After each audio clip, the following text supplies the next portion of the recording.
네, 본문 말씀을 가지고 형통한 삶을 사세요라는 제목으로 말씀을 나누겠습니다. 우리의 삶에는 무엇을 해도 안 되는 사람이 있고 또 무엇을 해도 잘 되는 사람을 우리는 보곤 합니다. 세상 사람들은 무엇을 해도 안 되는 사람을 운이 없는 사람, 또 무엇을 해도 잘 되는 사람은 운 좋은 사람이라고 보통 이야기하죠. 세상에서 가장 운이 없기로 기네스북에 오른 사람이 있습니다. 1912년 미국 버지니아주 그린시티에서 태어난 로이 셀러번이라는 사람인데요.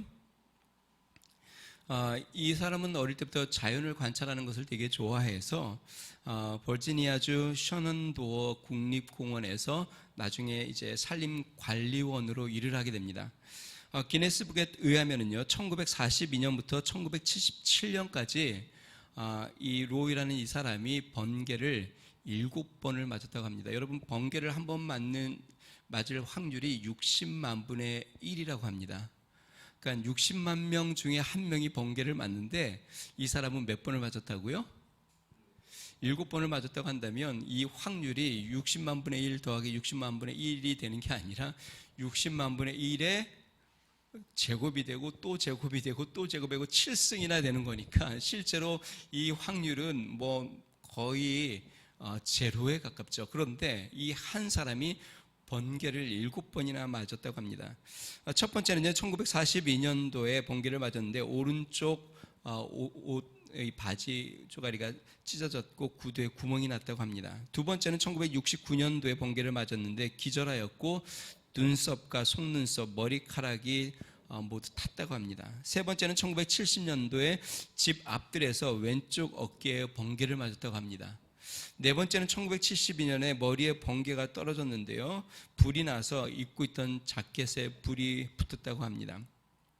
이렇게 네 번째 번개를 맞고 나서 이 로이라는 사람은 무언가 모르는 힘이 자신을 죽이려고 하는 것 아닌가라는 그런 두려움에 휩싸였다고 합니다.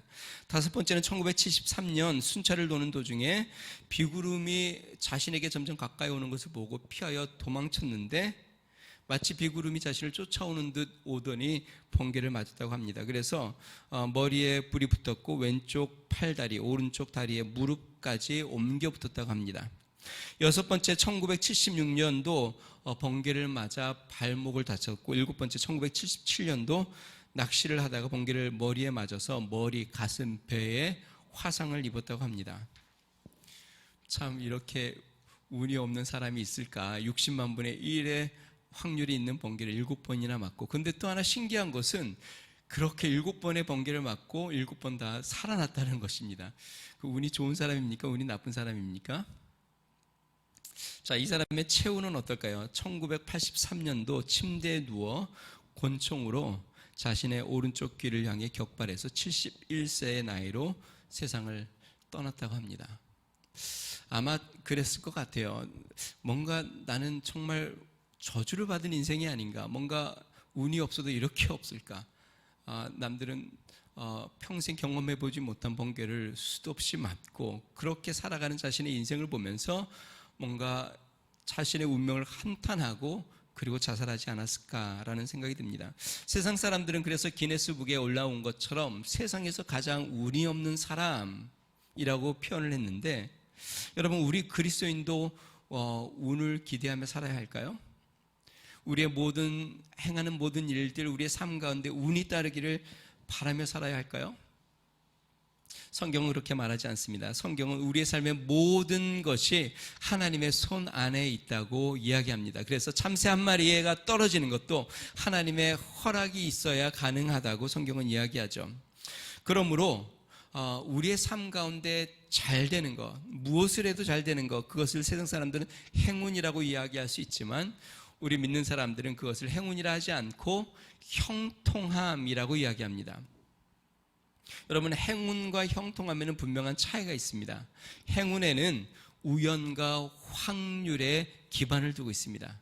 그 사람이 어떤 사람인가 전혀 상관이 없습니다. 우연히 어떤 사람에게 확률적으로 그 일이 이루어지는 행운이 찾아오는 것이죠.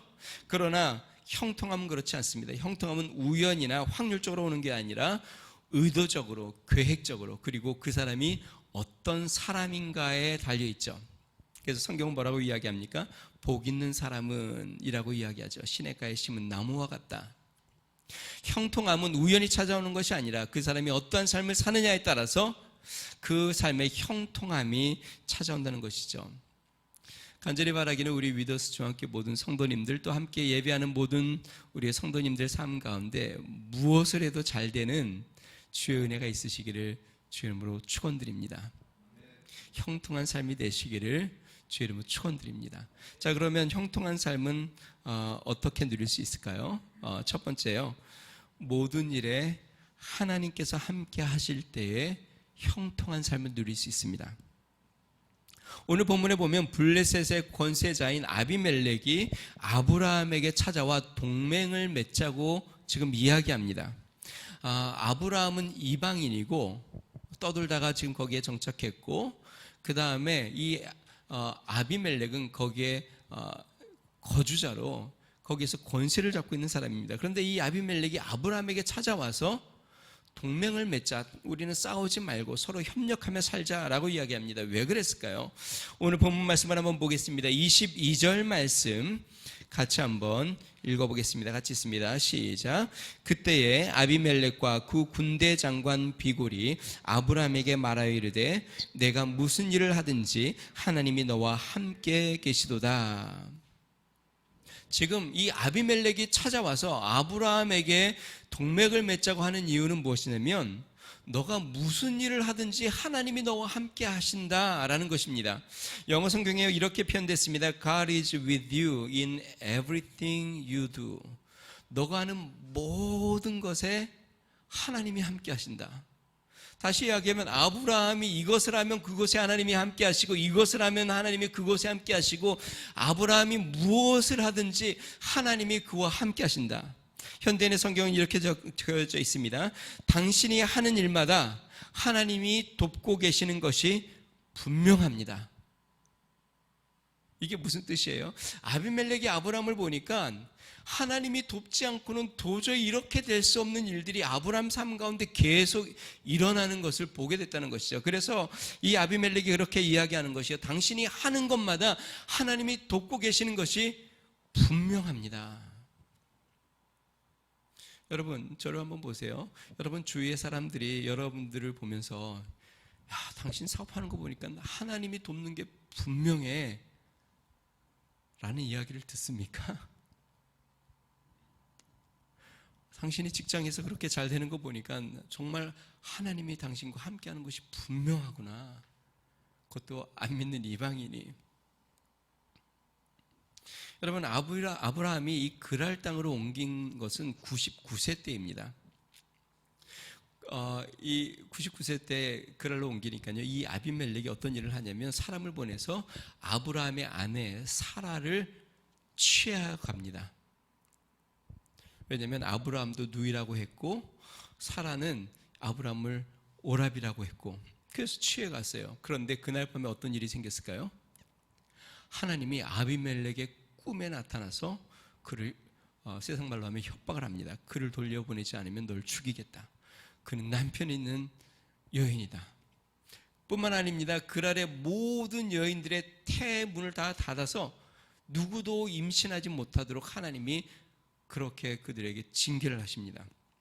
그래서 아비멜렉이 깜짝 놀라죠. 그리고 하나님 앞에, 하나님, 제가 선한 뜻으로 한 것이지 제가 악한 뜻으로 한 것이 아닙니다 라고 이야기하고 사라와 또 육축과 종들을 덤하여 보내서 아브라함에게 돌려보냅니다. 결국 그러므로 이 일이 잘 넘어가게 되죠. 여러분, 아비멜렉은 이렇게 하나님이 아브라함과 함께하는 걸 보았습니다. 그리고 지금은 언젠가요? 이 아브라함이 이삭을 낳고 이삭이 이제 자라서 젖을 떼고 그 다음에 하갈과 이스마엘을 떠나보낸 그 다음입니다. 다시 이야기하면 99세에 와서 100세에 이삭을 낳고 이삭이 젖을 뗄 때까지 아마 한 2년에서 3년 걸렸으니까, 그러니까 이 그랄에서 거한 지가 이제 한 3년에서 4년 정도 됐을 겁니다. 그런데요, 이 아비멜렉이 옆에서 보니까 아까 이야기한 것처럼 하나님께서 사라도 지켜주셔. 100세가 됐는데 100세에 할아버지 할머니가 아들을 낳아. 이 모든 것들을 이 아비멜렉이 옆에서 지켜보면서 깨달은 게 무엇이냐면, 야, 하나님이 함께하지 않고서 어떻게 이런 일이 일어날 수 있을까? 아브라함이 하는 것마다, 아브라함이 계획하는 일들마다, 아브라함이 하는 모든 일들마다 하나님이 돕고 계시는구나. 그래서 부랴부랴 군대 장관을 데리고 찾아온 겁니다. 뭐라고요? 우리랑 동맹을 맺자. 싸우지 말자. 나나 내 자녀나 내 후손이나 너희의 후손이나 싸우지 말고 평화롭게 지내자. 왜요? 하나님이 모든 너의 하는 일에 함께하는 것을 내가 보아왔다. 사랑하는 성도 여러분, 우리의 삶의 잘됨, 무엇을 해도 잘 되는 삶, 그것은 우연히 주어지는 것이 아닙니다. 다시 하면 운이 좋으냐 나쁘냐가 중요한 것이 아니라 하나님이 나와 함께 하느냐에 달렸다는 것이에요. 지금 경제가 안 좋아서, 지금 코로나 때니까 그래서가 아니라, 아니면 내 주변 환경이 지금 어려워서, 그게 아니라 지금 나의 삶 가운데 하나님이 정말 함께하고 계시나, 지금 내가 하는 사업 가운데 하나님이 함께하고 계시나, 지금 내 직장 생활 가운데 하나님이 정말 함께하고 계시나, 지금 내가 계획하는 프로젝트 가운데 하나님이 함께하고 계시나, 지금 우리의 자녀들의 삶 가운데 하나님이 함께하고 계시나. 어제 이제 서울에 있는 아들이 갑자기 문자가 왔어요. 이런 얘기를 해도 되나 모르겠습니다. 우리 아들이 저에게 문자를 보내서 지금 이제 휴학을 하고 군대를 가려고, 얘가 카투샤를 가려고 시험을 봐서 이제 점수는 나오는데 거기에서 추첨을 해서 카투샤가 되는데 떨어졌어요. 그러니까 이제 현역으로 가야 되는데 얘가 겁이 났는지 저한테 카톡을 보냈어요. 아빠, 혹시 주위에 아는 군인 없으세요? 혹시, 그래서 내가 아니 갑자기 웬 군인 그랬더니 주위의 친구들이 혹시 부모님이 아는 군인이 있으면 누구든지 어떻게든 도움을 받아야 된다고 이제 친구들이 자꾸 이야기를 한대요. 그러니까 얘가 걱정이 되어서 저한테 연락을 온 거예요. 아빠, 혹시 주위에 아는 군인이 있어요? 근데 제가 이렇게 생각해 보니까 아는 군인도 없고, 혹시 아는 군인이 있다고 해도 이러한 부분을 부탁할 부분도 좀 아닌 것 같고, 그래서 제가 이렇게 생각을 해봤어요. 그러면 어떻게 해야 될까?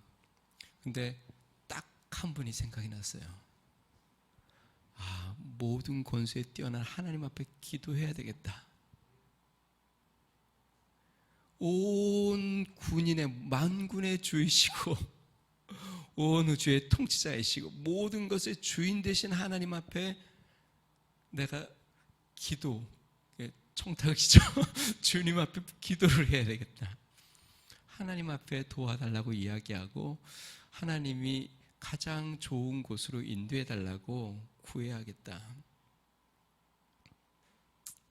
사랑하는 성도 여러분, 하나님이 함께 하셔야 합니다. 하나님이 우리 하는 일에, 우리의 모든 일에 함께 하시면 형통한 삶이 이루어지는 것입니다. 간절히 바라기는 여러분의 사업 가운데, 또 여러분의 직장생활 가운데, 여러분의 자녀, 여러분의 건강, 모든 삶에 여러분들이 어디를 가든지 무엇을 하든지 하나님이 함께하는 삶이 되시기를 주의 이름으로 축원드립니다. 그러면 형통한 삶이 됩니다. 자, 그러면 하나님이 함께하는 삶은 어떻게 주어질까요?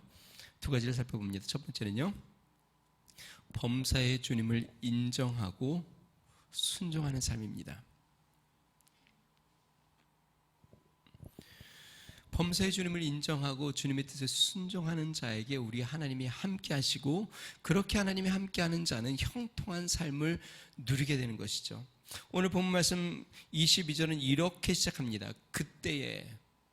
여러분, 지금 이 그때가 어떤 때일까요? 우리 지난주에 말씀을 살펴보았어요. 그때는 어떤 때냐면 아브라함이 잔치를 베풀었는데, 이삭이 졌을 때 잔치를 베풀었는데 하갈의 아들 이스마엘, 그러니까 아브라함이 종을 통해서 난 아들이죠. 이 이스마엘이 자신의 아들 이삭을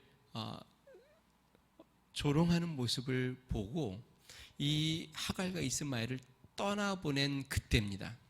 다시 한번요. 그때가 어땠냐면 하갈과 이스마엘을 떠나보낸 그때, 하갈과 이스마엘은 기다려도 자녀를 낳지 못하자 대를 잇기 위해 차선으로 붙잡은 대안입니다. 자, 그런데 아브라함이 그 아들도 사랑하여 양육했죠. 왜냐하면 하갈이 쫓아보내라고 할 때 아브라함이 큰 근심에 빠진 것을 보면 알 수 있습니다.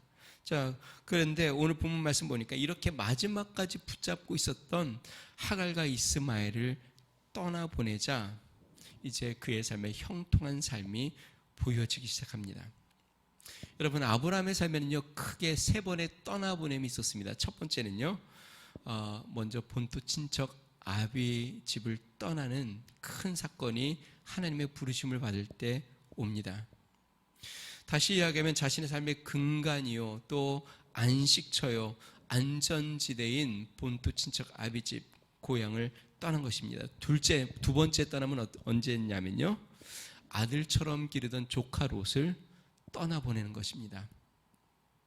그때도 믿음으로 롯에게 너가 좌하면 내가 우하고 너가 우하면 내가 좌하겠다 하고 내보내죠. 세 번째, 우리가 지난주에 살펴보았던 여종으로부터 난 아들, 자신의 첫 아들이죠, 이스마엘을 하갈과 함께 떠나보내는 것이에요. 여러분, 아브라함이 본토 친척 아비 집을 떠나는 것, 그 다음에 조카 롯을 떠나보내는 것, 그 다음에 자신의 첫 번째 아들 이스마엘과 하갈을 떠나보내는 것, 이 모든 것은 아브라함의 뜻이 아니었습니다. 아브라함이 본토 친척을 떠나고 싶어서 떠난 것도 아니고, 롯을 떠나보내고 싶어서 떠나보내는 것도 아니고, 이스마엘을 떠나보내고 싶어서 떠나보낸 것도 아니에요. 다 하나님의 뜻이었습니다. 하나님이 본토 친척 아비 집을 떠나라 할 때 갈 바를 알지 못하지만 하나님을 인정하고 하나님의 뜻에 순종하며 떠났습니다. 두 번째, 조카 롯. 여러분, 조카 롯에 대해서 한번 생각해 봅시다. 그 성경학자 역사가인 요세푸스는요, 이 롯은 아브라함의 동생 하란의 아들인데요, 이 하란이 일찍 죽습니다. 그러니까 아버지보다 일찍 죽습니다. 근데 이 역사가가 이렇게 기록을 했어요. 이 아브라함의 동생 하란이 그 아들 롯을 남겨두고 죽은 이유가, 아브라함이 청년이 되어 아버지가 우상 목상을 만드는 것을 보고 분개하여서 그 목공 작업실을 불태웠다고 합니다. 이 역사가가 하는 이야기예요. 그런데 동생 하란이 그 우상을 꺼내오려고 들어갔다가 나오지 못했다고 해요. 그러니까 롯을 놔두고 죽은 거죠. 아브라함이 그러니까 이 롯을 아들처럼, 마치 자신으로 말미암아 동생이 죽은 것처럼 마음 아팠겠죠. 그래서 이 롯을 아들처럼 그렇게 데리고 다녔어요. 본토 친척 아비 집을 떠나라고 했는데 롯도 친척이잖아요. 그런데 이 아들처럼 여긴 롯을 데리고 옵니다. 그런데 애굽에서 내려갔다가 기근 때문에 다시 올라와서 그 롯에게 이제는 떠나보내죠. 너가 좌하면 내가 우하겠다. 이렇게 해서 이 조카 롯도, 아들 같은 조카 롯도 떠나보냅니다. 그리고 지난주에 살펴본 것처럼 이스마엘 한 6년 정도 자신의 몸으로 태어났고 양육하고 길르었던 그 첫 번째 아들 이스마엘도 떠나보냅니다. 자, 이렇게 아브라함은 자신의 삶에 하나님의 뜻에 순종하고 인정하고 하나님의 뜻에 따라가며 나아갔습니다. 그럴 때 하나님께서 그의 삶에 형통한 길을 점점 여시기 시작한 것이죠. 성도 여러분, 하나님이 우리의 모든 삶에 함께하지 못하시는 이유, 우리가 모든 일에 하나님을 인정하지 않기 때문에 그렇습니다. 하나님을 인정하고 하나님의 뜻에 순종하지 않기 때문에 그렇습니다. 내 지식과 내 판단, 자신의 힘과 노력으로 살아가기 때문에 그렇습니다. 간절히 바라기는 하나님을 범사에 모든 일에 하나님을 인정하시기를 주의 이름으로 축원드립니다. 잠언 3장 6절입니다. 너는 범사에 그를 인정하라. 그리하면 내 길을 지도하시리라. 여러분이 행하는 모든 일에 하나님을 한번 인정해 보세요. 하나님이 도우시나 안 도우시나. 내가 하는 모든 일, 내가 만나는 사람들, 내가 계획하는 일들, 이 모든 것 가운데 하나님이 함께 하시도록 간구하고 하나님이 이 일의 주인인 것을 인정하고 하나님이 이 가운데 역사하고 계신 것을 인정하고 하나님이 하라고 하시는 그 일에 내가 순종하며 하나님의 뜻대로 순종하며 인정하며 한번 나아가 보세요. 하나님이 도우시나 안 도우시나? 하나님이 도우실까요? 하나님이 함께 하실까요? 아브라함은 모든 일에 하나님을 인정하였고 하나님의 뜻에 순종하였기에 이방인이 보아도 하나님이 모든 일에 너와 함께 하신다 라고 고백한 것이죠. 신명기 28장 1절에서 6절은 이렇게 이야기합니다. 내가 내 하나님 여호와의 말씀을 삼가 듣고 내가 오늘 내게 명령하는 그 모든 명령을 지켜 행하면 내 하나님 여호와께서 너를 세계 모든 민족 위에 뛰어나게 하실 것이라. 내가 내 하나님 여호와의 말씀을 청종하면 이 모든 복을 내게 임하며 내게 이르리니, 들어보세요. 성읍에서도 복을 받고 들에서도 복을 받을 것이며 내 몸의 자녀와 내 토지의 소산과 내 짐승의 새끼와 소와 양의 새끼가 복을 받을 것이며 내 광주리와 떡 반죽 그릇이 복을 받을 것이며 내가 들어와도 복을 받고 나가도 복을 받을 것이니라. 하나님을 인정하고 하나님의 말씀에 순종하면 오늘 성경 말씀에 뭐라고 이야기합니까? 너의 토지가 복을 받고 너의 소산도 복을 받고 너의 짐승도 복을 받고, 요즘 말로 하면 좀 이렇게 세속적일지 모르겠지만 너의 땅값이 오르고 너가 사업하는 이 사업의 모든 것들이 잘 풀리고 내 광주리와 떡 반죽이 그릇을 받고 짐승의 새끼와 소와 양의 새끼가 복을 받고 들어가도 복을 받고 나가도 복을 받을 것이다. 하나님이 함께하는 삶을 살면 하나님을 인정하고 우리 하나님을 나의 삶 가운데 초대하고 모든 일 가운데 하나님의 주권을 인정하고 하나님께 내어 맡기면 그 모든 것에 하나님이 복을 주십니다. 형통한 삶을 누리게 되는 것이죠. 사랑하는 성도 여러분, 범사에 우리 하나님을 인정하며 사시기를 주의 이름으로 축원드립니다. 오늘 이제 차에서 오면서 저 다운 형제에게 요즘 기도 제목이 무엇이 있냐고 물어봤더니 다운 형제가 이제 진로에 대한 것이라고요. 다운 형제가 이제 졸업반입니다. 그래서 제가 염려하지 말고 하나님 앞에 기도하고 하나님의 도우심을 구하라고 이제 그런 이야기를 했는데, 사랑하는 성도 여러분, 우리의 모든 삶에 우리가 가는 길, 우리가 계획하는 것, 우리가 행하는 모든 일마다 하나님을 인정하셔야 합니다. 하나님이 그 가운데 역사하고 계심을 인정하고 하나님이 주인 되심을 인정하고 하나님께 순종하고 나간다면 하나님은 우리와 함께 하실 것이고 그 모든 일에 복 주실 것입니다. 자, 그 다음에 하나님께서 우리와 함께하여 형통한 삶을 누릴 수 있는 이 방법은 자신의 손으로 수고하고 하나님으로 당당한 삶을 사는 것입니다. 다시 한번요. 자신의 손으로 수고하고 하나님으로 당당한 삶을 사는 것입니다. 아비멜렉이 요청한 동맹을 수락한 아브라함이 갑자기 주제를 바꿉니다. 뭐라고 이야기하냐면 아브라함이 우리의 우물을 너희들의 종들이 빼앗아갔다 라는 것이에요. 24절 25절 같이 한번 읽어보겠습니다. 같이 있습니다. 시작. 아브라함이 이르되 내가 맹세하리라 하고 아비멜렉의 종들이 아브라함의 우물을 빼앗은 일에 관하여 아브라함이 아비멜렉을 책망하매. 그랬더니 아비멜렉이 지금 나는 알지 못했다, 너도 말하지 않았냐. 그러니까 아브라함이 양과 소를 가지고 와서 그들과 동맹을 맺습니다. 그리고 7 암양 7숲을 다시 가져온 다음에 그 우물이 아브라함의 소유인 것을 증거하는 증거물로 그에게 줍니다. 그러면서 그 우물의 이름을 부엘세바, 7 우물, 언약의 우물이라는 그 이름을 붙입니다. 자, 그러면 여러분, 저를 한번 보십시오. 왜 아비멜렉의 종들이 아브라함의 7 우물을 빼앗았을까요? 어려운 거 아닙니다. 간단합니다. 여러분, 우물을 파는 것은 꽤 수고로운 일이죠. 뭐 지금이야 여러 가지 기계들이 있으니까 우물을 기계들이 많이 파니까 그렇게 어렵진 않겠지만 그걸 기계가 없을 때 우물을 파는 것을 물이 흐르는 곳을 찾아야 되고 우물을 파는 수고를 해야 됩니다. 그런데 그렇게 파서 물이 바로 나오면 좋은데 만약에 물이 잘 안 나오거나 찔끔찔끔 나오면 다시 덮어야 돼요. 그리고 또 옮겨서 또 다시 우물을 파야 돼요. 그렇게 해서 물이 솟아나는 우물을 만나면 그 우물은 큰 자산이 되는 것이죠. 자, 아브라함이 7 우물을 파서 우물에 물을 얻었는데 이 아비멜렉의 종들이 손쉽게 그것을 빼앗은 것이죠. 다시 한번 생각해 봅시다. 지금 아브라함의 형통은 수고하지 않고 얻어진 것이 아니라는 것을 알게 됩니다. 다시 이야기하면 아브라함은 함께하는 자들이 수고하여 우물을 팠고 그 수고로 말미암아 우물을 얻은 것이죠. 자, 그러면 우리가 여기서 기억해야 될 게 있습니다.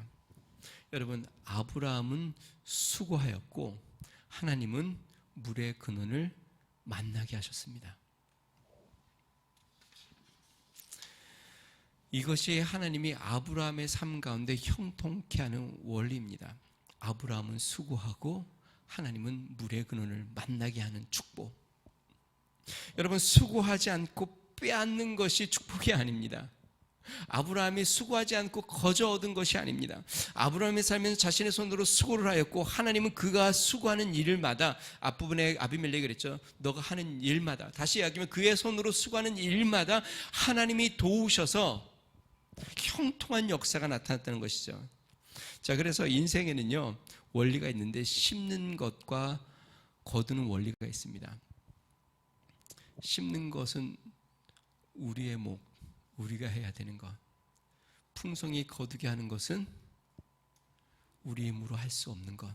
어떻게 해야 될까요? 하나님이 은혜를 베푸셔야 하는 것. 다시 한번요. 심는 것은 우리가 해야 하고 풍성히 거두게 하는 것은 하나님의 은혜로 주어지는 것.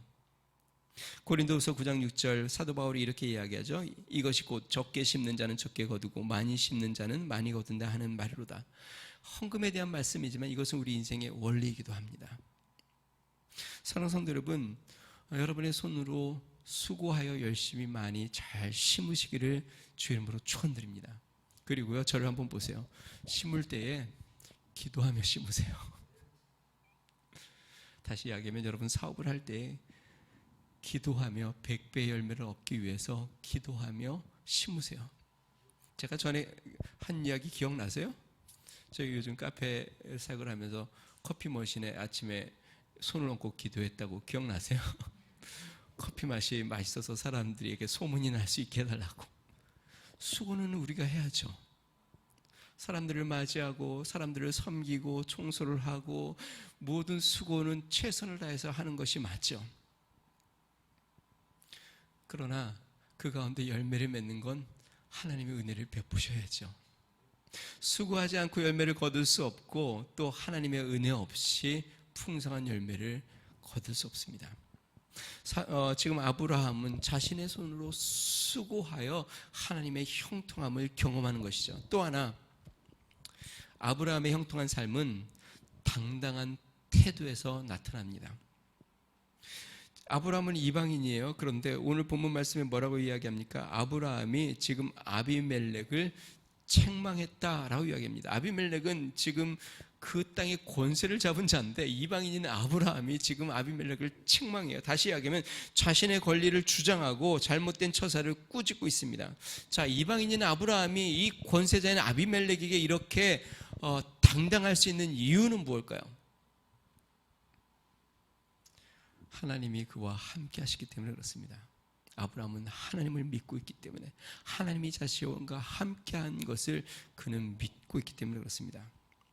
성도 여러분, 하나님이 함께하는 사람의 특징, 담대함입니다. 베드로와 요한이 공의 앞에서 당당했습니다.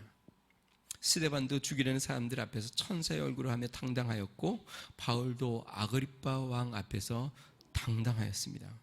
그들은 모두 하나님과 함께하고 있었고 하나님이 자신의 생명을 붙잡고 계심을 알고 있었고 하나님이 허락하지 않으면 그 누구도 자신들을 건드릴 수 없는 것을 그들은 알고 있어서 그 누구 앞에도 어떠한 권세자 앞에도 당당하였죠.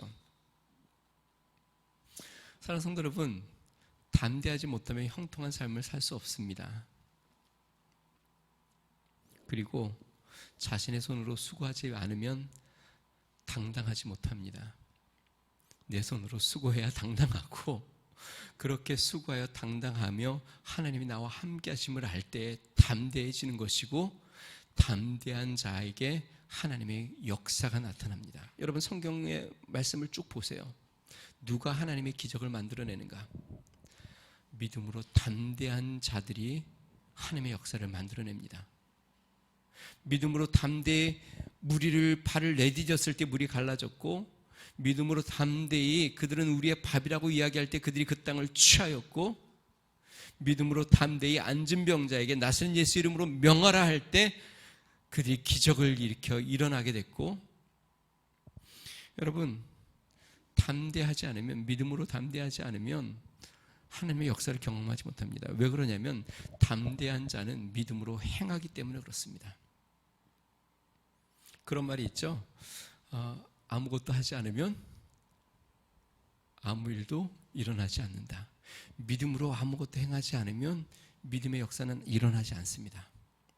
아무리 내 안에 내가 믿음이라고 생각하는 것을 갖고 있어도 그것을 믿음으로 담대히 행하지 않으면 아무 역사가 일어나지 않습니다. 왜 그럴까요? 행함이 없는 믿음은 무엇이라고요? 행함이 없는 믿음은 죽은 믿음. 야고보서에서 이야기하죠. 담대함으로 믿음대로 행하지 않으면 아무리 내 마음속에 그것을 내가 이해하고 있고 내가 그것을 믿는다고 이야기해도 행하지 않으면 열매 맺지 못하죠. 사랑하는 성도 여러분, 여러분들이 수고하고 주님으로 말미암아 담대한 삶을 날마다 살아가시길 바랍니다. 그러면 하나님이 길을 열어주실 것이에요. 하나님이 여러분들이 손대는 일들마다 함께 하실 겁니다. 형통한 삶을 누리게 될 것입니다. 아브라함은 백세가 되어 사람들에게 이방인들에게 또 아비멜렉에게 하나님이 너와 하는 모든 일에 함께하는 것을 내가 보았다 라는 이야기를 듣습니다. 간절히 바라기는 우리 위더스 중학교 모든 성도님들의 삶이 형통한 삶 되시기를 주의 이름으로 축원드립니다. 왜 나는 이렇게 하는 일들마다 안 될까? 여러분, 하나님을 인정하고 하나님을 붙잡고 수고하고 하나님과 동행하는 삶을 살아 모든 일에 하나님이 축복하여 형통한 삶을 누리는 믿음의 성도 되길 바랍니다. 우리 같이 한번 기도하겠습니다.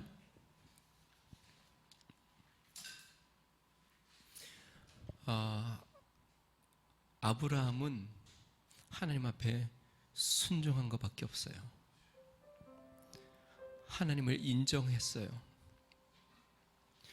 하나님이 떠나라고 하면 떠나고 보내라고 하면 보내고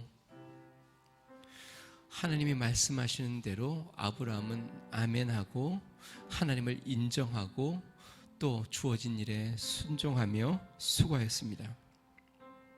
하나님은 그 아브라함을 귀히 여겨 그가 하는 모든 일에 우물을 파면 물 근원을 만나게 하시고 자녀를 얻게 하고 가는 곳곳마다 하나님이 지켜주시고 보호하여 그가 하는 모든 일을 형통하게 인도하셨습니다.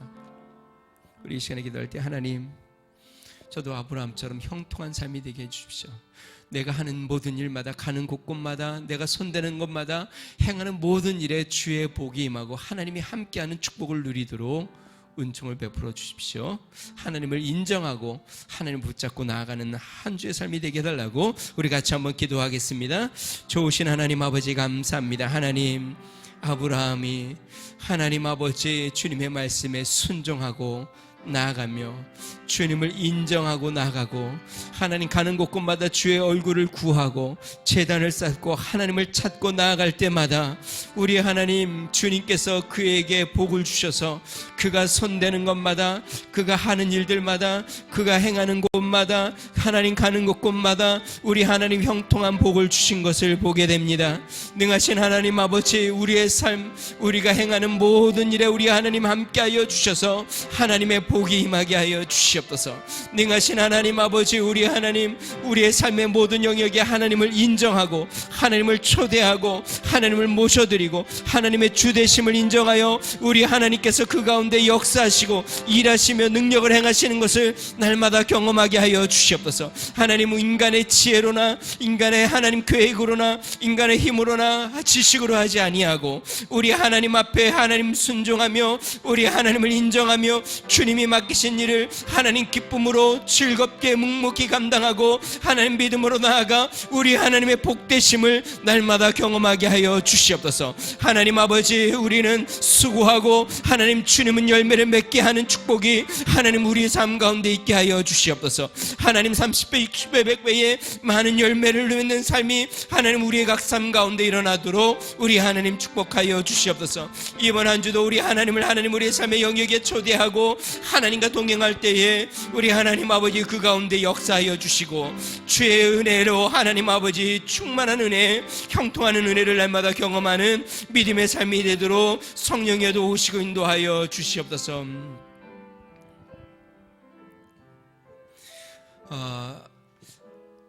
이번 한 주를 살 때에 나의 모든 삶의 영역에 내가 하나님을 인정하고 초대하고 살겠습니다 라고 하는 결심이 되시는 분들, 우리 가슴에 이렇게 손을 얹고 한 번만 더 기도하겠습니다. 내가 사업을 할 때도 이 사업이 하나님의 것이라고 인정하고 내가 하나님 앞에 기도하며 수고하며 힘쓰겠습니다. 내 직장 생활에도 또한 내가 만나는 사람에게도 우리의 자녀에게도 내가 하는 모든 일 내가 하나님을 인정하며 나아가오니 하나님 주님이 주 되시고 하나님이 함께해 주십시오 라는 마음으로 우리 한 번만 더 기도합니다. 좋으신 하나님 아버지 감사합니다. 하나님, 우리가 가슴에 손을 얹고 이번 한 주 우리가 행하는 모든 일에 우리 하나님을 초대하고 인정하고 우리 하나님의 것이라고 하나님 우리가 주장하고 하나님 앞에 순종하며 나아가길 원하오니 주님, 하나님 우리와 함께하여 주시옵소서. 주님의 홀로 영광 받아 주시옵소서. 주님 인도하여 주시옵소서. 능하신 하나님 아버지, 또 우리 힘으로 살지 아니하고 내 생각과 내 지혜로 살지 아니하고 하나님을 붙잡고 살아가는 한 주가 되도록 성령이여 은총을 더하여 주시옵소서.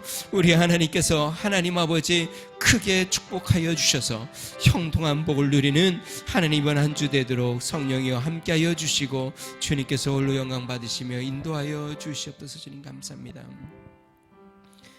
하나님 아버지 감사합니다. 하나님, 아브라함 평생에 하나님이 함께 하셔서 그가 하는 모든 일에 주님이 도우시고 하나님이 지키셔서 형통한 삶을 누린 것을 보게 됩니다. 능하신 하나님, 이번 한 주를 살 때에 우리의 삶의 모든 일에 범사에 주님을 인정하고 주님을 환영하고 주님께 내어 맡기고 우리는 최선을 다하며 수고하게 하여 주시옵소서. 수고는 우리가 하고 하나님 열매는 주님께서 우리에게 맺게 하여 주시옵소서. 이번 한 주 하나님 우리의 삶의 걸음걸음마다 주님과 동행하고 하나님 붙잡고 나아가는 범사에 주님이 복 내려 주셔서 형통한 은혜로 넘치게 하여 주시옵소서. 이제는 우리 주 예수 그리스도의 은혜와 하나님 아버지 무한하신 사랑과 성령님의 감동 감화 내주 충만케 하신 은총이 여호와 하나님을 인정하고 범사의 주님을 기억하며 하나님과 동행하며 살기로 결심하는 믿음의 성도, 가정과 교회와 나라와 민족 위에 이제로부터 영원토록 함께 하시기를 간절히 축원하옵나이다. 아멘.